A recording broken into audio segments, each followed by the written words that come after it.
সজীবম স্বাদ্বৈতং সাবধূতং পরিজন সহিতং কৃষ্ণ চৈতন্য দেবম শ্রী রাধা কৃষ্ণ পাদান সহগণ ললিতা শ্রী বিশাখান্বিতাংশ্চ সৌন্দর্য মাধুর্য বিলাস বিভ্রময়ী ররাজ রাজদ বয়হে মগৌরহ বিষ্ণু প্রিয়া লালিত পাদ পঙ্কজ রসেন পূর্ণ রসিকেন্দ্রমৌলি বাঞ্ছা কল্পতরুভ্যশ্চ কৃপা সিন্ধুভ্য এব চ পতিতানাং পাবনেভ্যো বৈষ্ণবেভ্যো নমো নমঃ। জয় রূপ সনাতন ভট্ট রঘুনাথ শ্রীজীব গোপাল ভট্ট দাস রঘুনাথ। এই ছয় গোসাইর করি চরণ বন্দন, যাহা হইতে বিঘ্ন নাশ অভীষ্ট পূরণ। জয় জয় শ্রীকৃষ্ণ চৈতন্য জয় নিত্যানন্দ জয়াদ্বৈত চন্দ্র জয় গৌর ভক্তবৃন্দ। ভক্ত গোষ্ঠী সহিত গৌরাঙ্গ জয় জয়। শুনিলে ভাগবতী কথা চৈতন্য কথা ভক্তি লভ্য হয়। দুর্গমে পথিমেন্ধস্য স্খলৎপাদগতির্মুঃ সকৃপা জ্যেষ্ঠিদানেন সন্ত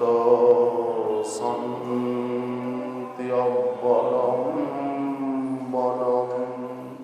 জয় জয় শ্রী রাধেশ্যাম শ্রী রাধেশ্যাম নিতাই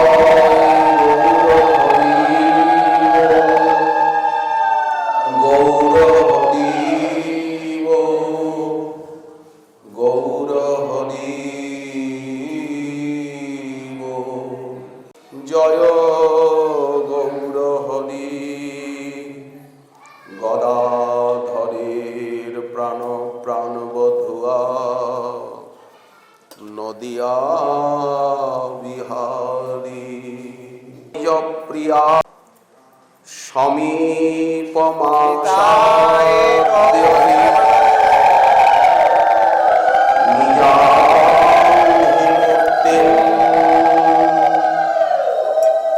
বিধায় তস্যাম স্থিত ঈশ কৃষ্ণ সালক্ষ্মীরূপা চ নিষেবতে প্রভুম। মহাপ্রভু তার নীলাচলে সন্ন্যাস লীলা সমাপ্ত করে পুনরায় শ্রী নবদ্বীপ ধামে এলেন। সেই প্রসঙ্গ আমরা আলোচনা করছিলাম। নীলাচল লীলার উপসংহার। নীলাচল লীলার উপরে পর্দা এসে গেল। মহাপ্রভু পুনরায় নদিয়ায় ফিরে এলেন। ভগবতী পরমেশ্বরী গৌরবী বক্ষবিলাসিনী গৌরাঙ্গিনী গৌরঘরণী বঙ্গবিবুধ জননী,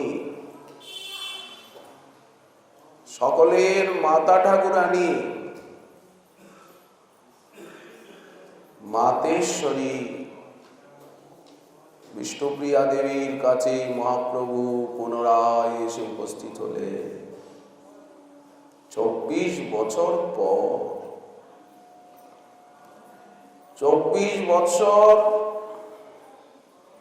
ভগবতী বিষ্ণুপ্রিয়া দেবীকে কাঁদতে হলো। সাধনা করে জগৎকে দেখালেন। ওই যে মহাপ্রভু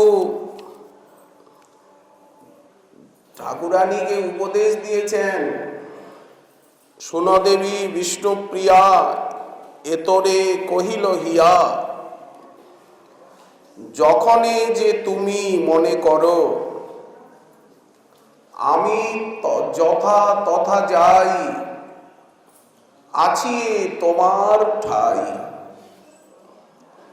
আমি যেখানেই যাই না কেন, যে দেশেই থাকি না কেন, তুমি সব সময় মনে করবে যে আমি নবদ্বীপেই আছি, আমি আমার আলোয়েই আছি, আমি তোমার কাছেই আছি, আছি তোমার ঠাই। সত্য সত্য কহিলাম দৃঢ়, আমার কথার ভিতরে কোনো ছল চাতুরি নেই। যেমন উদ্ধবকে বলে পাঠালেন মথুরানাথ যে আমার বিরহে যে এত কাঁদছো তোমরা, আমি তো তোমাদের কাছেই আছি, তোমরা আমাকে দেখতে চেষ্টা করো। সর্বদা আমাকে দেখছো, বিস্ফূর্তি হচ্ছে, কিন্তু তোমরা মনে ভাবছো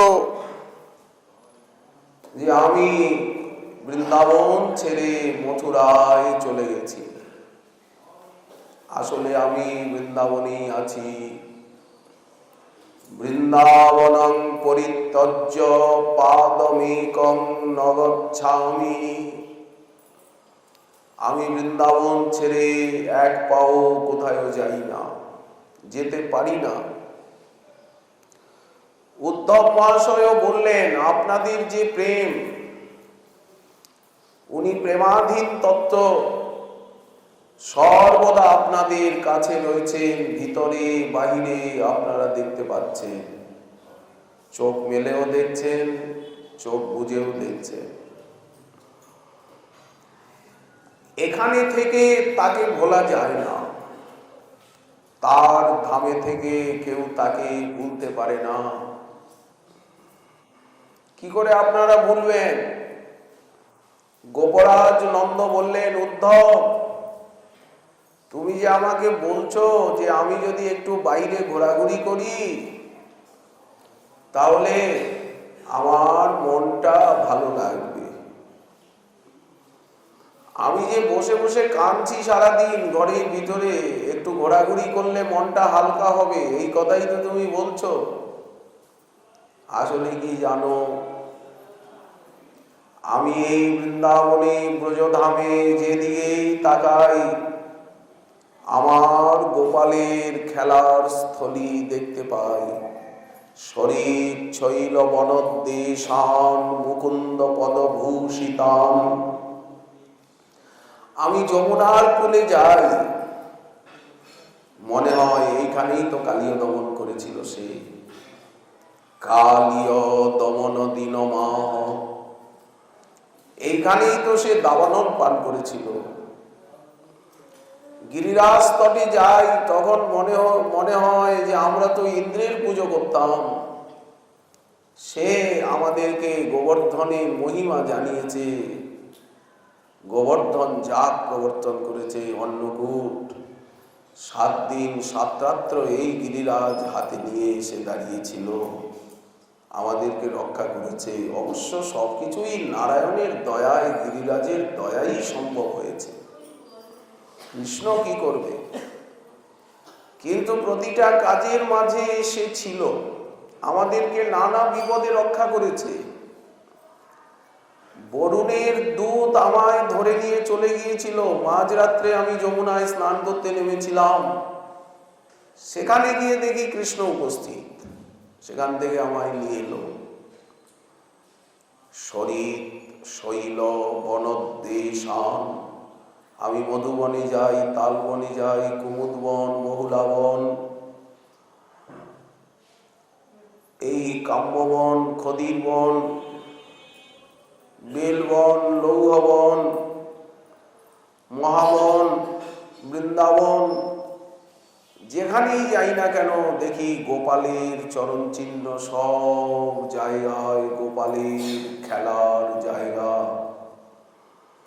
লক্ষ লক্ষ ধেনু বৎস যাহা চরে বনে, নিজ সম সখা সঙ্গে গগন চারণ রঙ্গে, বৃন্দাবনে স্বচ্ছন্দ বিহার, যার বেণুধ্বনি শুনি স্থাবর জঙ্গম প্রাণী, পুলক কম্প বহে অশ্রুধার। কি করে তাকে বলবো? সব জায়গায় তার চরণ চিহ্ন, তার খেলার স্মৃতি বিজড়িত। তখন আমার আরো বিরহ, শোক, ব্যথা বেড়ে যায়। এই জন্য ঘরের কোনায় বসে থাকি, বাইরে ঘোরাঘুরি বেশি করি না। এইখানে নন্দ মহারাজ বলছেন উদ্ধবকে, শরীর শৈল বনদ্দেশান মুকুন্দ পদভূষিতান, আক্রীড়ানি বিক্ষমানানাং মনোজাতি তদাত্মতাম। গোপালের খেলনা রয়েছে, গোপালের সমস্ত কাপড় চোপড় রয়েছে, ব্যবহৃত জিনিস রয়েছে, এইগুলোকে দেখে আমার মন তদাত্মতা প্রাপ্ত হয়, তাকে ভুলতে পারি না। তেমনি এই শ্রীধাম নবদ্বীপে সর্বত্র মহাপ্রভুর লীলাস্থলী সাধক ভুলতে পারেন না। গঙ্গার তীরে যান, গঙ্গাকে দেখে মনে হয় মহাপ্রভু এইখানে সবসময় স্নান করছেন, এই ঘাটে স্নান করছেন, এইখানে নিত্যলীলা হচ্ছে।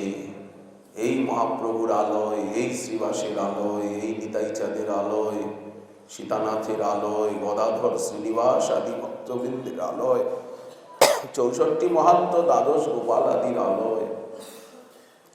প্রতি আলয়ে আলয়ে শ্রীমন্দির, প্রতি আলয়ে আলয়ে নাম সংকীর্তন, ভোগ, উৎসব, মহোৎসব, হরিকথা লেগেই রয়েছে।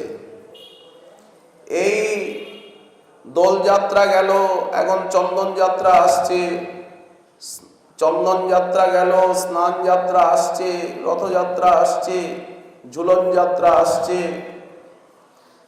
যাত্রা লেগেই আছে। যাত্রা বলতে উৎসব, মহোৎসব, ভোগ, রাগ, নাম সংকীর্তন, বাইরেও ভিতরেও। নবদ্বীপ ধামে হেন দিন নেই যে নাম সংকীর্তনের আওয়াজ কানে না আসে। রাত্রিবেলা আরো আওয়াজ স্পষ্ট হয়, নাম সংকীর্তন হচ্ছে। এই দিকে কোথায়? নিদয়ায় কি রুদ্রপুরে, নাকি পারুলিয়ায়, কি জামনগরে, নাকি ওই কাবালি পাড়ায়, নাকি চারিচারা পাড়ায়, না দণ্ডপানি তলায়, কি মণিপুরে, না কোলের ডাঙ্গায়, কোলেরগঞ্জ, কি স্বরূপগঞ্জ, কি হুলোর ঘাট, বা ওই মাদাইতলা ঘাট, সব জায়গায় যেন নাম সংকীর্তন হচ্ছে। রাত্রিবেলা নাম সংকীর্তনের আওয়াজ আসে কিনা? রোজই ভোগ আরতির কীর্তন আসে কিনা?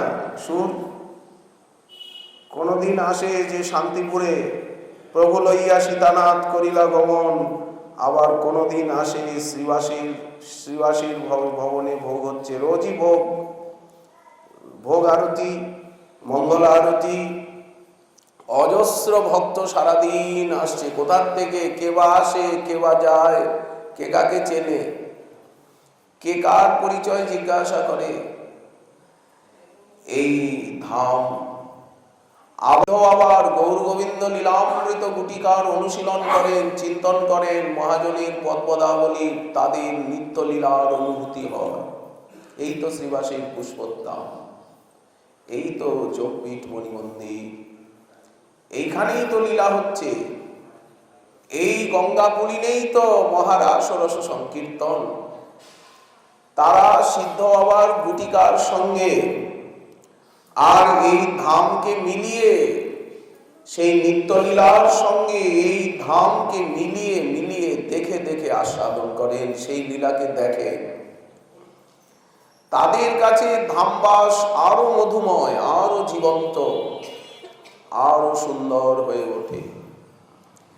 এই জন্য মহাপ্রভু বলছেন, যেমন উদ্ধবকে পাঠিয়ে শ্রীকৃষ্ণ ব্রজাঙ্গনাগণকে বললেন যে আমি সব সময় তোমাদের কাছে আছি, তোমাদের ভিতর বাহির জুড়ে তোমাদের সঙ্গে আমার কখনো বিচ্ছেদ নেই। গোপীতত্ত্ব বোঝাচ্ছেন, তা মন মনস্কা মত প্রাণা মদর্থে তত্ত্ব দৈহিকা মামেব দ্বৈতং পৃষ্ঠং আত্মানং মনসা গতা। তেমনি রাস ও রজনীতে তারা কৃষ্ণময়ী হয়ে গিয়েছিলেন। সেইখানেও সুখদেব বলছেন যে তারা তদাত্মিকা তদালাপা তদ্বিচেষ্টা তদ্গুণান নৈব গায়ন্ত নাত্মা গারানি সস্মরু।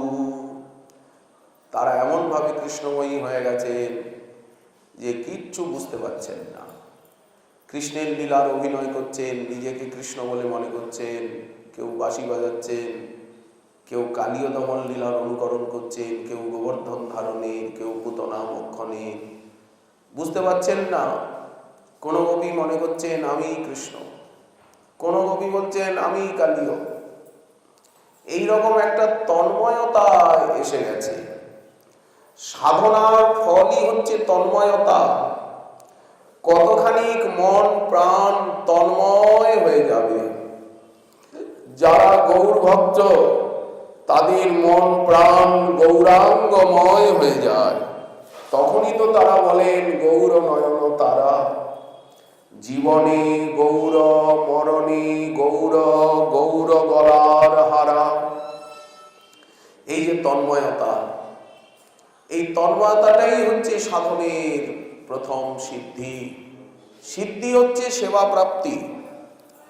যতক্ষণ সেই ধামে, নিত্য ধামে, নিত্য লীলায় সেবা না পাচ্ছি, ততক্ষণ পর্যন্ত ভজনের যে সম্যক ফল পেলাম তা বলা যায় না।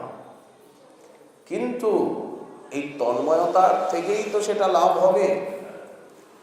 তন্ময়তা কিসে আসবে? শ্রবণ করতে করতে, শৃণ্বন গাইতে গাইতে, গান করতে করতে, তাল লীলা কথা বলতে বলতে, শৃণ্বন গৃহণ সংস্মরয়ন চিন্তা করতে করতে, চিন্তয়ন নামানি রূপানি চ মঙ্গলানিতে। তার যে নাম, গণ ভুবন মঙ্গল নাম, গৌর নাম, অমিয়া ধাম, পীরিতি মূরতি দাতা। গৌর শব্দ, গৌর শব্দই হচ্ছে সম্পদ। গৌর নামই সম্পদ, গৌর কথাই সম্পদ, গৌরাঙ্গের সেবাই সম্পদ, গৌরাঙ্গের ধ্যান জ্ঞানই সম্পদ, গৌর ধামই সম্পদ, গৌর ভক্তের সঙ্গই সম্পদ। আর সব বিপদ বিপদ। যখনই আমি অন্য সঙ্গে চলে গেলাম তখনই আমি বিপন্ন হয়ে গেলাম। যখনই আমি ধামের বাইরে চলে গেলাম, ওই কৃষ্ণনগরে গিয়ে পা রাখলাম, সঙ্গে সঙ্গে আমি বিপদগ্রস্ত হয়ে গেলাম। এই বেতুয়া ডহরিতে গিয়ে পা রাখলাম, তো আমার নৌকা ডুবি হয়ে গেল। এই তো এইভাবে মেনে নিতে হবে।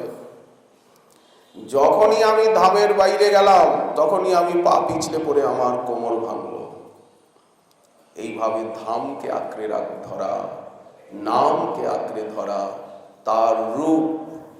সিংহাসনে যিনি দাঁড়িয়ে আছেন উনি হচ্ছেন রূপ, নাম, রূপ। আর এই যে আমরা বর্ণনা করছি এই হচ্ছে গুণ আর লীলা। মহাপ্রভু নীলাচলে তার সন্ন্যাস লীলাকে সমাপ্ত করে পুনরায় 24 বছর পরে নবদ্বীপে এসে গেলেন। কিভাবে এলেন? ওই যে বললেন, আমি যেখানে যাই না কেন আমি সব সময় তোমার কাছে আছি, তোমাকে ছেড়ে কোথাও আমি যাব না। সত্য সত্য কহিলাম দৃঢ়। তোমার নাম না বিষ্ণুপ্রিয়া? তুমি সর্বদা শ্রী বিষ্ণুর আরাধনা করো, কৃষ্ণের আরাধনা করো, এটা আমি চাই।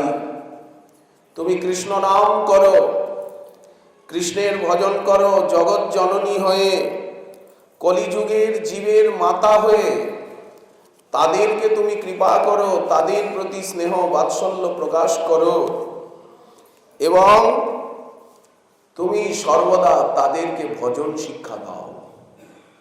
আমি এটা চাই। আমিও ভজন শিক্ষা দেব, তুমিও ভজন শিক্ষা দাও। আমি ভজন শিক্ষা দেব ঘুরে ঘুরে নানা দেশে গিয়ে সন্ন্যাসী সেজে, আর তুমি ভজন শিক্ষা দেবে এই নবদ্বীপ ধাম থেকে। আমি থাকবো নীলাচলের গম্ভীরায়, আর তুমি থাকবে এই শচীরঙ্গন আমার পিতৃমাতৃ সদন রূপী গম্ভীরায়। দেবী তাই করলেন, আজ্ঞা পালন করলেন। মহাপ্রভু এও বললেন, জগতে যতেক দেখো মিছা করি সব লেখো, সত্য এক সবে ভগবান। ভগবানই একমাত্র সত্য, আর বৈষ্ণব সত্য, ভক্ত সত্য, ভক্তি সত্য। আর যা মিছা করি করি হোক জ্ঞান, বাকি যা দেখি শুনি আমরা, একমাত্র ভগবান সত্য, ভক্তি সত্য, আর বাকি বলেন সব মিথ্যা। ভক্ত সত্য, গুরু বৈষ্ণব সত্য, নাম মন্ত্র শাস্ত্র ধাম সত্য, বাকি বলেন সব ভেলকিবাজি, মায়াময়, ভিতরে কিছু নাই, ফাফা। এই জ্ঞানটা তুমি রেখো। আর মহাপ্রভু বললেন, আমি সব সময় শচীর অঙ্গনে আছি, শচীর রন্ধনে আছি। মা যখনই রন্ধন করেন, নারায়ণের ভোগ লাগান, গোপালের ভোগ লাগান, আমার কথা চিন্তা করেন, সঙ্গে সঙ্গে আমি যেখানে থাকি না কেন আমি এসে উপস্থিত হই নবদ্বীপে। প্রিয়াজিকে বলছেন, যখনই তুমি কাঁদো তখনই আমি এসে দাঁড়াই, তোমাকে দেখা দিই, কিন্তু তুমি দেখেও দেখো না। তখন তুমি ভাবো আমি তো সন্ন্যাস নিয়ে নীলাচলে আছি। এই তো জগদানন্দ পণ্ডিত এসেছিলেন, কয়েক মাস থেকে উনি চলে গেলেন। জগন্নাথের মহাপ্রসাদ, জগন্নাথের পট্টবস্ত্র ইত্যাদি দিয়ে মাকে কত কথা শোনালেন, আমিও আড়ালে থেকে সবকিছুই শুনলাম। এখন উনি শান্তিপুরে গেছেন জগদানন্দ, এসব কথা মনে হয়। অথচ মহাপ্রভু যে বলেছেন আমি সব সময় এখানে আছি, তোমার কাছেই আছি, তোমাতে আমাতে কোনো বিচ্ছেদ নেই। শচীর রন্ধনে মহাপ্রভু রোজ মায়ের হস্তপাচিত গৃহদেবতা নারায়ণের প্রসাদ পেতে রোজ আসে। মা অনুভব করেন, সাক্ষাৎ দেখেনও, কিন্তু মনে করেন এটা আমার ভ্রম। মহাপ্রভু নিজে বললেন, মাকে বলো অমুক দিন মা প্রসাদ নিয়ে কান্নাকাটি করছিল, আমি গিয়ে ভোজন করে এসেছি। মা, আমি যে রোজ যাই, রোজ আমি মায়ের চরণ বন্দনা করতে নবদ্বীপে যাই, নিত্য গঙ্গায় স্নান করতে নবদ্বীপে যাই, আমি রোজ নবদ্বীপে ঘুরে বেড়াই পথে পথে। আমি নবদ্বীপকে কখনো ছাড়তেই পারি না। জননী জন্মভূমিকে কেউ ত্যাগ করতে পারে না, তোমার মতো সহধর্মিনীকে, পতিব্রতাকে কেউ কখনো ত্যাগ করতে পারে না।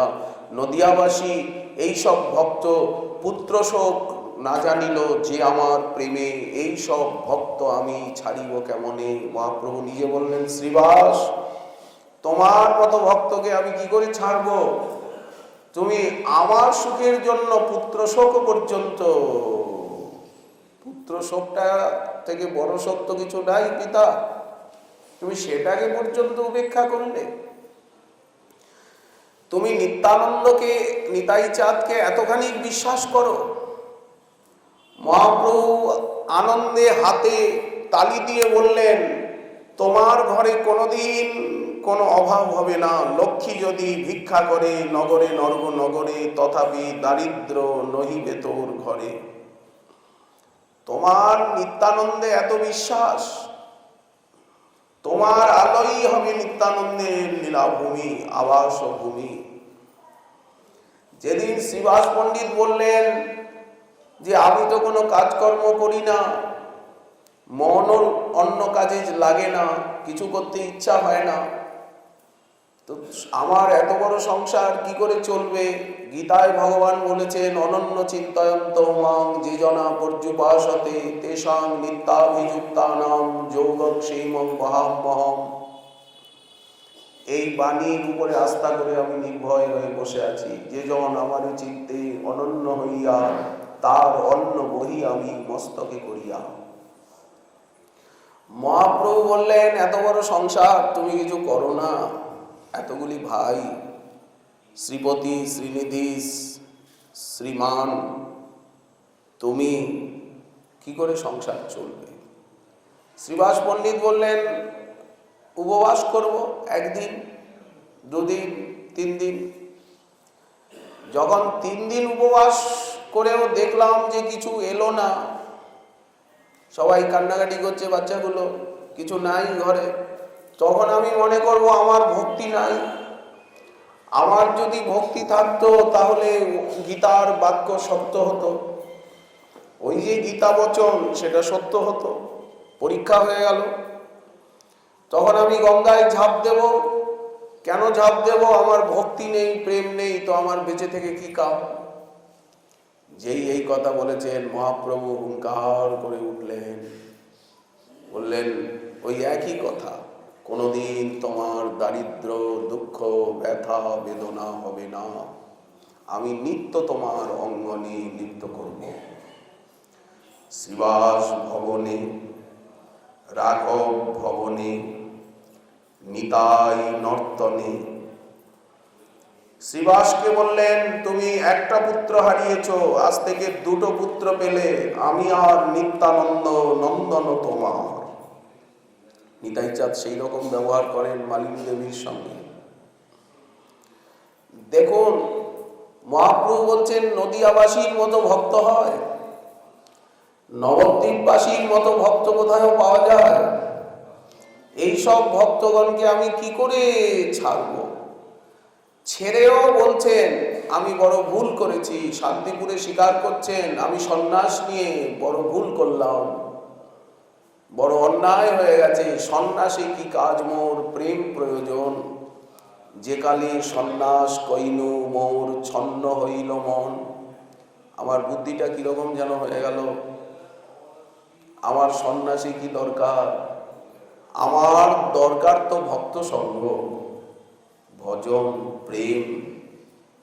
সন্ন্যাস নিয়ে আমি একই করলাম।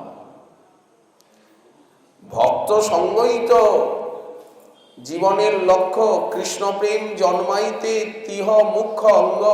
কৃষ্ণ ভক্তির জন্মমূল হয় সাধু সঙ্গ। এমন ভক্ত পেয়ে, শ্রীবাসের মতো ভক্ত পেয়ে, শুক্লাম্বরের মতো ভক্ত পেয়ে, শ্রীধরের মতো ভক্ত পেয়ে, অদ্বৈত আচার্যের মতো ভক্ত পেয়ে, শ্রীপাদ অবধূত নিত্যানন্দের মতো ভক্ত পেয়ে, পুণ্ডরীক বিদ্যানিধির মতো ভক্ত পেয়ে, আমি গদাধরের মতো, জগদানন্দের মতো ভক্ত পেয়ে, আমি এই সমস্ত ভক্তকে ত্যাগ করে আর আমি যে সন্ন্যাস গ্রহণ করলাম, এটা আমার মোটেই ঠিক হয়, নিজে স্বীকার করছেন। তো মহাপ্রভু নিতাই চাঁদকে বললেন, শ্রীপাদ আপনি যখনই নৃত্য করবেন, যেখানে নৃত্য করবেন সংকীর্তনে, সেইখানেই আমি আপনার নৃত্য দেখতে উপস্থিত হব। সে রাঘব ভবনেই হোক, পানিহাটিতেই হোক, খড়দহেই হোক, দোগাছিয়াতেই হোক, তারপরে কুলগাছিতেই হোক, কালনাই হোক, ত্রিবেণীতেই হোক, আদিসপ্তগ্রামেই হোক, উদ্ধারণ দত্তপুরেই হোক, কাটোয়াতেই হোক, যেইখানে আপনি নৃত্য করবেন শ্রীপাদ, এরিয়া দহেই হোক, সুখচরেই হোক, সুখ সাগরেই হোক, সেইখানেই আমি উপস্থিত হব। যখনই আপনি কীর্তন করবেন, নর্তন করবেন, আমি আপনার কীর্তন নর্তন দেখতে ছুটে যাব। আপনি আমাকে দেখতে পাবেন, সবাই হয়তো দেখতে পাবে না। নিতাই নর্তনে আর রাঘব ভবনে, শচীর রন্ধনে আর শ্রীবাস অঙ্গনে। মহাপ্রভু নিত্য সেখানে আবির্ভূত হচ্ছে, নিত্য প্রকাশিত হচ্ছে, এই কথা গ্রন্থে রয়েছে। তাহলে বিষ্ণুপ্রিয়া দেবীর কাছেও সবসময় আছে। একটা প্রকাশে নীলাচলে সেখানে লীলা করছেন। প্রিয়াজির যে এত বিরহ, প্রভুর বিচ্ছেদে নিদ্রা ত্যাজিল নেত্রেতে। চোখে নিদ্রা নেই, বিনিদ্র রজনী, সেই পালঙ্ক রয়েছে, সেই শয্যা রয়েছে, সেই বস্ত্র অলঙ্কার আভূষণ সব সাজিয়ে রেখেছেন, সব যত্নের সঙ্গে রেখেছেন, কিন্তু উনি সেই পালঙ্কে খাটে শোন না, মাটিতে শোন। কদাচিৎ নিদ্রা হইলে শয়ন ভূমিতে। কেন আমার প্রাণনাথ প্রাণবল্লভ তিনি স্থণ্ডিলে শয়ন করেন, ভূমিতে শয়ন করেন, আর আমি কি করে পালঙ্কে শোব? যার স্বামী সন্ন্যাসী, তার কি পালঙ্কে শোয়া শোভা পায়? কনক চিনিয়া অঙ্গ সে অতি মলিন, কৃষ্ণা চতুর্দশীর শশীর প্রায় ক্ষীণ। কৃষ্ণপক্ষে চতুর্দশীর চন্দ্রমার যে অবস্থা হয়, অমাবস্যার দিন তো চন্দ্রমা দেখা যায় না, চতুর্দশীর দিন অবধি লাল ক্ষীণ চন্দ্রমা দেখা যায় একটু। বললেন কৃষ্ণা চতুর্দশীর শশীর ন্যায় ক্ষীণ, হরিনাম সংখ্যা পূর্ণ তণ্ডুলে করয়। এইরকম নাম গ্রহণ কারো শোনা যায়? উনি যেভাবে নাম গ্রহণ করছেন, মহাপ্রভু হরিনাম করেন গম্ভীরায়। হরে কৃষ্ণে তুচ্ছই স্ফুরিত রসন, নাম গণনা কৃত গ্রন্থি শ্রেণী শুভগ কোটি সূত্র জল করহ। হাতে 108 সংখ্যা রাখেন। এখানে 10 হলো, এখানে 1 হলো, এখানে 10 হলো, এখানে 2 হলো, এখানে 10 হলো, এখানে 3 হলো, এইভাবে 108। এইবার 108 তো হয়ে গেল, 108। তখন মহাপ্রভু ডোর আছে, সেই ডোরে একটা এই হলো 108, এই ডোরে। এইবার আবার হাতে 108 করলেন, আর একটা গ্রন্থি দিলেন, তাহলে 2 108, এইরকম গ্রন্থি দিয়ে দিয়ে দিয়ে দিয়ে 3 108, 4 108, 5 108, এইভাবে উনি সংখ্যা রাখেন। কৃতক গ্রন্থি শ্রেণী শুভগ কোটি সূত্র জল কর, বিশাল আর্ষ দীর্ঘার গল যুগল খেলাঞ্চিত ভুজ, সচৈতন্য কিমে পুনরপি দৃশোর যাসতি পদম। সবসময় চিন্তা করেন, রাধারানীর ভাবে বিভাবিত, সেইভাবে গম্ভীরানাথ সবসময় চিন্তা করছেন প্রাণনাথ শ্রীকৃষ্ণকে।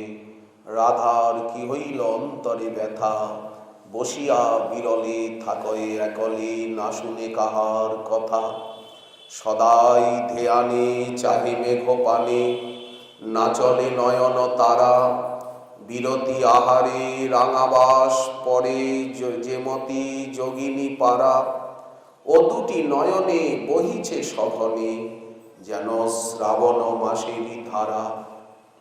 আজ গম্ভীরানাথে ফুটে উঠছে রাধারানী, যেমন ধামেশ্বরে রাধারানী ফুটে উঠছেন। ধামেশ্বরকে দেখলেই, ধামেশ্বরের বাইরে রয়েছেন বিষ্ণুপ্রিয়া দেবী। ভালো করে ধামেশ্বরকে তাকিয়ে দেখবেন। আমরা ভালো করে তাকিয়ে দেখতে চেষ্টা করি যে মুখখানা বিষ্ণুপ্রিয়া দেবীর শ্রীমুখ, বক্ষ দেখলে স্পষ্ট বিষ্ণুপ্রিয়া দেবীরই বক্ষ আমরা দেখতে পাই। বাইরে বিষ্ণুপ্রিয়া দেবী, ভিতরে মহাপ্রভু। আবার মহাপ্রভুর দিকে তাকালে বাইরে রাধারানী, ভিতরে কৃষ্ণ। একই একই অর্চাবতারে সেব্য নিধিতে বিষ্ণুপ্রিয়া দেবীও রয়েছেন, মহাপ্রভুও রয়েছেন, রাধারানীও রয়েছেন, কৃষ্ণও রয়েছেন। এই জন্য দেখুন, ধামেশ্বরের যে ভোগ লাগে কয়েকটা থালা, এটা বিষ্ণুপ্রিয়া দেবীর থালা, এটা মহাপ্রভুর থালি, এটা নারায়ণের, এটা শ্রীকৃষ্ণের। এই তো একই আধারে বিষ্ণুপ্রিয়া দেবীও, বাইরে বিষ্ণুপ্রিয়া দেবী। কারণ বিষ্ণুপ্রিয়া সমালিঙ্গিত বিগ্রহ। বিষ্ণুপ্রিয়া দেবী এই বিগ্রহকেই আলিঙ্গন করে, মহাপ্রভু তাকে আলিঙ্গন করে আর নিজের সঙ্গে মিশিয়ে নিলেন মহাসম্মিলনে এতদিন পরে। তো বাইরে বিষ্ণুপ্রিয়া দেবী ভালো করে দেখবেন, শ্রীমুখখানা, বক্ষদেশ, বিশেষত বক্ষদেশ, এবং বিষ্ণুপ্রিয়া দেবীকে পুরো বাইরে দেখা যায়। তারপরে বলেন, তারপরে মহাপ্রভুর দিকে তাকালে প্রথমে রাধারানী, উপরে রাধারানী, ভিতরে কৃষ্ণ লুকিয়ে আছেন। এইভাবেই তো ভক্তগণ অনুভব করেন। তাই তো বলেন, সৌন্দর্য মাধুর্য বিলাস বিভ্রময়ী ররাজ রাজ বয়হেম গৌরহ বিষ্ণুপ্রিয়া লালিত পাদ পঙ্কজ রসীন পূর্ণ রসিকেন্দ্র মৌলি। মহাপ্রভু সবসময় চিন্তা করছেন, শ্রবণ করছেন, জগৎকে দেখাচ্ছেন কাকে ভজন বলে, রাগানুগা ভক্তি কাকে বলে। রাগানুগা মার্গে তারে ভজে যেই জন, ভালোবাসার মার্গ।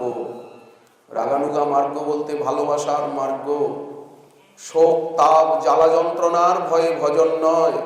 ভজন না করলে দুঃখ যন্ত্রণা ব্যথা বেদনা, বলেন এই সব চিন্তা নিয়ে ভজন নয়।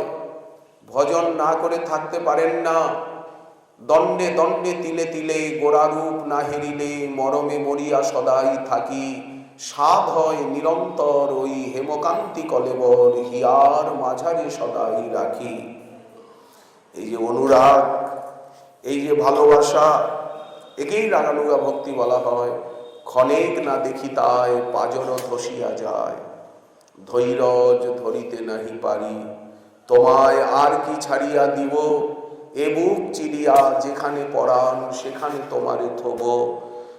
অচাদ বদন সদা নিরখিব, সুখ না চাহিব আর।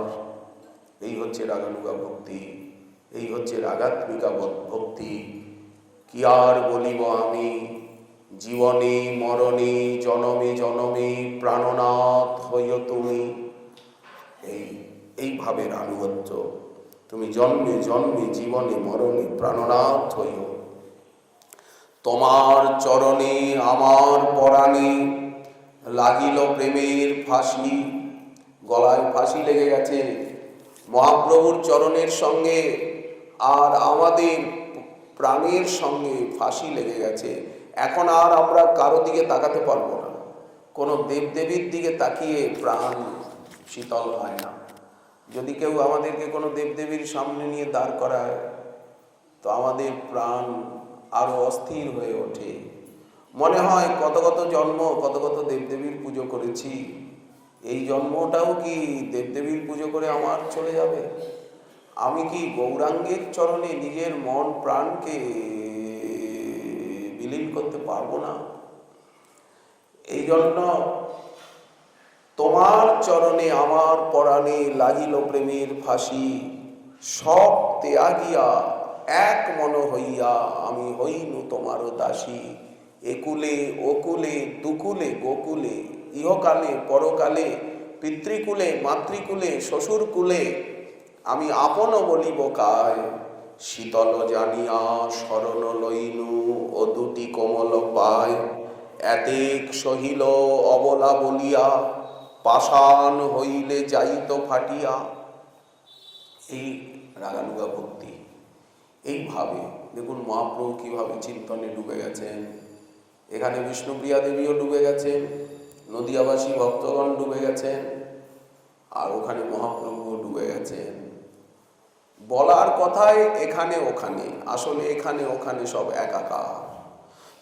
পয়োরাশে স্থিরে স্ফুরদুপবনালি কলনয়া, মুহুর বৃন্দারণ্য স্মরণ জনিত প্রেম বিবশঃ, ক্বচিৎ কৃষ্ণাবৃত্তি প্রচল রসন ভক্তি রসিক, সচৈতন্য কিংমে পুনরপি দৃশোর যাস্যতি পদম।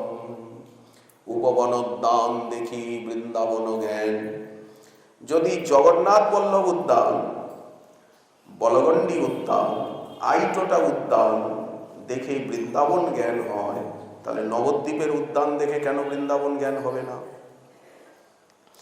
যদি জগন্নাথ বল্লভ উদ্যান দেখে, যদি নরেন্দ্র সরোবর ইন্দ্রদ্যুম্ন সরোবর দেখে যমুনার জ্ঞান হতে পারে, আমাদের চন্দনযাত্রা লীলায় যদি মহাসিন্ধু দেখে যমুনার জ্ঞান হতে পারে, তো গঙ্গা দেখে কেন হবে না? গঙ্গা দেখে মহাপ্রভুর যমুনা জ্ঞান হলো কিনা? যখন সন্ন্যাস নিয়ে রার দেশে ভ্রমণ করে পথ ভুলিয়ে আর নিতাইচাঁদ নিয়ে এলেন, তখন মহাপ্রভু যমুনাকে দেখে চিনতে পারলেন কি? উনি যমুনার প্রণাম মন্ত্র বলে আর গঙ্গায় স্নান করছেন। চিরপরিচিত গঙ্গা, গঙ্গার জল সাদা, যমুনার জল নীল। এর মধ্যে অদ্বৈত আচার্য প্রভু এলেন নৌকা নিয়ে, তখন প্রভু বলছেন, তুমি না অদ্বৈত আচার্য, আমি বৃন্দাবনে এসেছি তুমি কি করে জানলে? তখন অদ্বৈত প্রভু বুঝলেন যে অবধূত ঠাকুর, অবধূত গোসাই কিছু বুঝিয়ে দিয়েছে, তা নাহলে উনি এরকম কেন বলছেন? তখন বললেন, মোর ভাগ্যে গঙ্গা তীরে তব আগমন। গঙ্গা নাম শুনে আর চমকে উঠলেন, তাহলে যে আমি যমুনায় স্নান করলাম, অবধূত নিত্যানন্দ যে আমায় বললেন আমি বৃন্দাবনে এসে গেছি। তখন অদ্বৈত আচার্য প্রভু বলছেন, তুমি যেইখানে সেইখানেই তো বৃন্দাবন, যেখানে আমাদের গৌর সুন্দর সেইখানেই তো বৃন্দাবন, সেইখানেই তো যমুনা।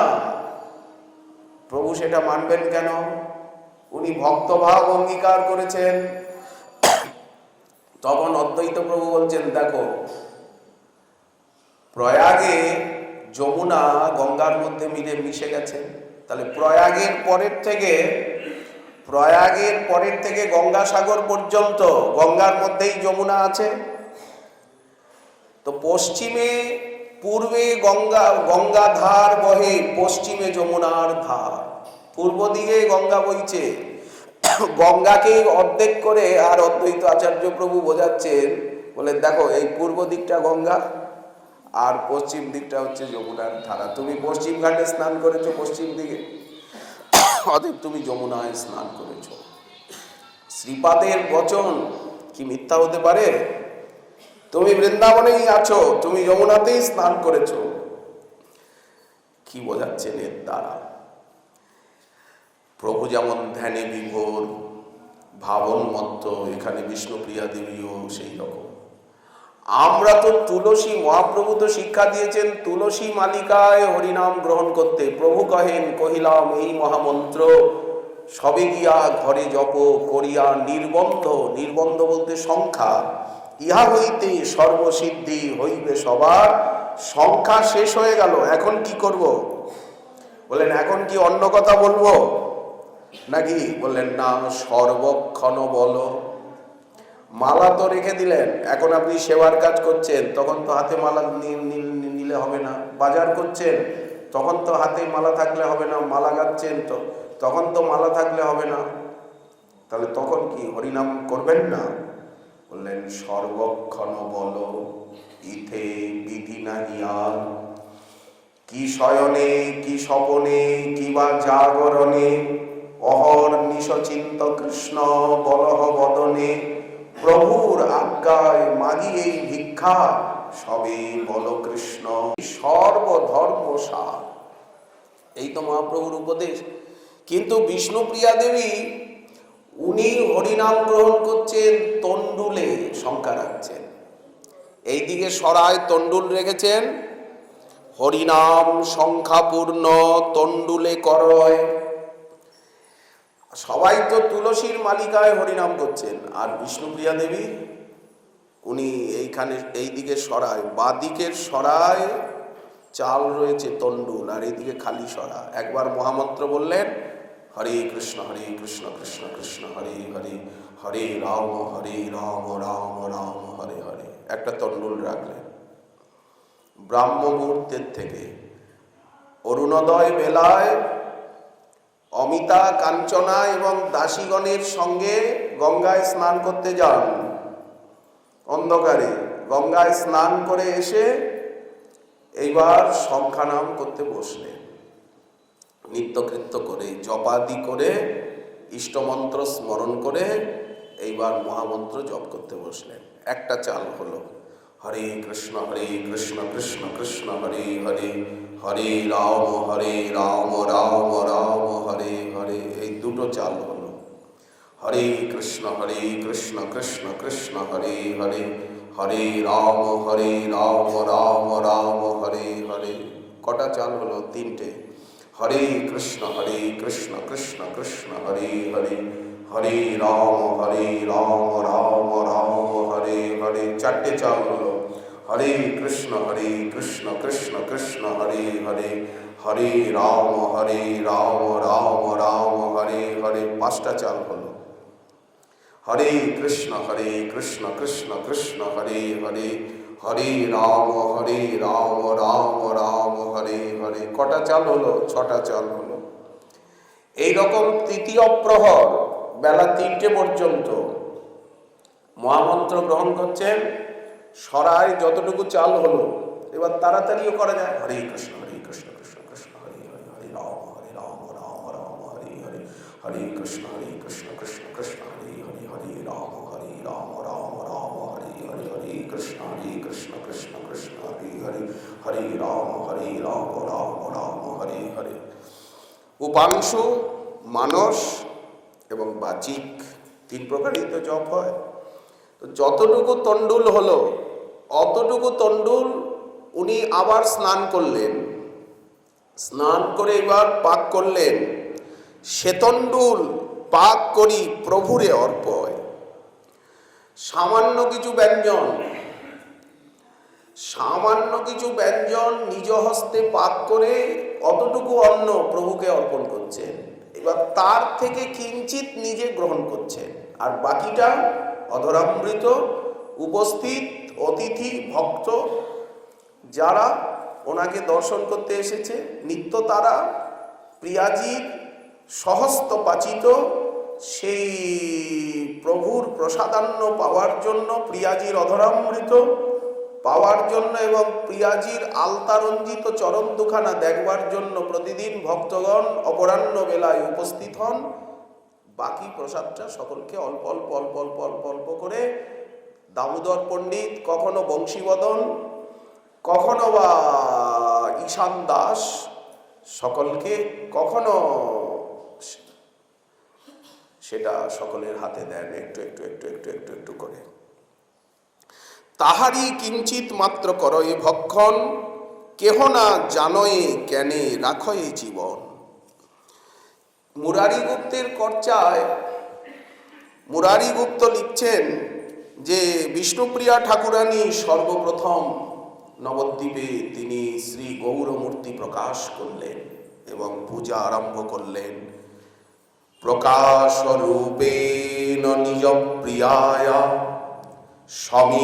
সমীপমাসাদ্য নিজাং হি মূর্তিম, বিধায় তস্যাং স্থিত এষ কৃষ্ণ সা লক্ষ্মীরূপা চ নিষেবতে প্রভু। মহাপ্রভু সন্ন্যাস লীলাকে সমাপ্ত করে পুনরায় প্রিয়াজির কাছে এসে উপস্থিত হলেন। নিজেই নিজের প্রকাশরূপী শ্রীমূর্তি নির্মাণ করিয়ে প্রিয়াজিকে স্বপ্নে আদেশ করলেন, বংশীবদনকেও আদেশ করলেন যে নিম্ববৃক্ষের নিচে মা আমাকে জন্ম দিয়েছেন এবং স্তন্যামৃত দিয়েছেন, সেই নিম্ববৃক্ষের দ্বারা তুমি আমার শ্রীমূর্তি নির্মাণ করো, সেখানে আমি নিজে অধিষ্ঠিত হব। মুরারিগুপ্ত লিখছেন, নিত্যপ্রিয়া মহালক্ষ্মী স্বরূপিণী বিষ্ণুপ্রিয়া দেবীর সমীপে অবস্থানের নিমিত্ত তাকে বলেছেন, স্থিত এষ কৃষ্ণ, ইনি স্বয়ং শ্রীকৃষ্ণ। এখানে শ্রীকৃষ্ণ নিত্য বিরাজ করছেন রসরাজ মহাভাব মিলিত মূরতি রূপে। বাইরে রাধারানী, ভিতরে কৃষ্ণ, আর তার বাইরে বিষ্ণুপ্রিয়া দেবী। তো স্থিত এষ কৃষ্ণ, ইনি সাক্ষাৎ শ্রীকৃষ্ণ। আর বিষ্ণুপ্রিয়া দেবী বললেন সা লক্ষ্মী রূপা, তিনি মহালক্ষ্মী স্বরূপিণী। নিষেবতে প্রভুম, এখানে বর্তমান কাল রয়েছে, আজও সেবা করছেন। স্থিত এষ কৃষ্ণ, আজ শ্রীকৃষ্ণ গৌরাকৃতি মদন গোপাল রূপে আজ সামবর্ণকে লুকিয়ে গৌরবর্ণ নিয়ে আর এইভাবে দাঁড়িয়ে আছেন, বিগ্রহ রূপে দাঁড়িয়ে আছেন। অথচ হাঁটেন, চলেন, বলেন, কথা বলেন, নাচেন, ভোজন করেন, শয়ন করেন, ঘুরে বেড়ান, সারা নবদ্বীপ জুড়ে ঘুরে বেড়ান, গঙ্গায় স্নান করেন। মহাপ্রভু তো চলন্ত ঠাকুর। মহাপ্রভু সবসময় সংকীর্তনে ঘুরে বেড়াচ্ছেন না, সারা নদিয়া জুড়ে উনি তো চলনশীল। নারায়ণের মতো এক জায়গায় দাঁড়িয়ে থাকেন না, নারায়ণের মতো উনি ঘুমান না, উনি সংকীর্তনের তরঙ্গে সর্বদা লীলায় চঞ্চল, লীলারসে বিহ্বল।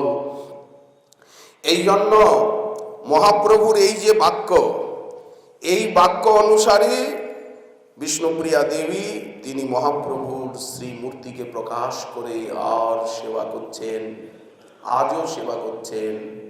মহাপ্রভুর শালকগণ যাদবাচার্য, মাধবাচার্য পাদ সেবা করছেন, তার প্রতিনিধি রূপে বংশাবতংশ প্রভুপাদগণ সেবা করছেন। সবাই বিষ্ণুপ্রিয়া দেবীরই প্রতিনিধি রূপে, যাদবাচার্য, মাধবাচার্য পাদের প্রতিনিধি রূপে শালকগণের সেবা নিচ্ছেন, তাদের প্রেমাধীন হয়ে প্রভু। এই কথা আমরা মুরারি গুপ্তের চর্চায় পেলাম। প্রকাশ রূপেণ নিজ প্রিয়ায়া সমীপমাসাদ্য নিজাং হি মূর্তিম বিধায় তস্যাং স্থিত এষ কৃষ্ণ সা লক্ষ্মী রূপা চ নিষেবতে প্রভুম। তাহলে মহাপ্রভু 1533 খ্রিস্টাব্দে তার সন্ন্যাস লীলার উপরে পর্দা টেনে দিয়ে পুনরায় নবদ্বীপ ধামে এসে গেলেন। নিজের প্রিয়তমা বিষ্ণুপ্রিয়া দেবীর কাছে এসে উপস্থিত হলেন আর ধামেশ্বর রূপে নিজেকে প্রকাশ করলেন মৌন মুদ্রায়। বিষ্ণুপ্রিয়া দেবীও দীর্ঘকাল সেবা করে আর যাদবাচার্য, মাধবাচার্যের হস্তে সেবাভার সমর্পণ করে আর ফাল্গুনী পূর্ণিমার ব্রাহ্মবেলায় তিনি ধামেশ্বরের বক্ষে চিরস্থিত হয়ে গেলেন।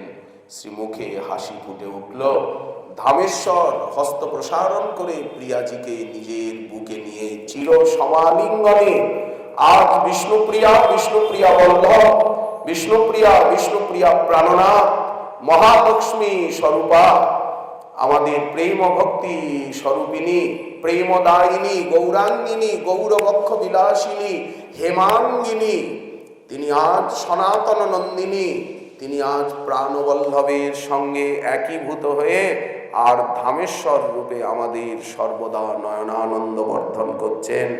এই জন্য মহাজন লিখেছেন, সৌন্দর্য মাধুর্য বিলাস বিভ্রময়ী ররাজ রাজদ্বয় হেম গৌর বিষ্ণুপ্রিয়া লালিত পাদ পঙ্কজ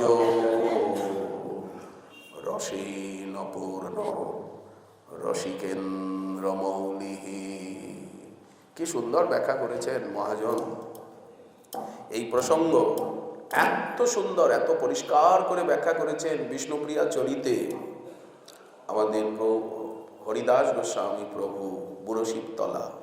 বিষ্ণুপ্রিয়া চরিত গম্ভীরায় শ্রী বিষ্ণুপ্রিয়া, বিষ্ণুপ্রিয়া বিলাপ গীতিকাব্য, অনুরাগ পল্লী, ভক্তি রত্নাকর, বংশী শিক্ষা, প্রেমবিলাস, কর্ণানন্দ, পরবর্তীকালের যত ঐতিহাসিক গ্রন্থ, মুরারি গুপ্তের কর্চা, সর্বত্র বর্ণনা রয়েছে।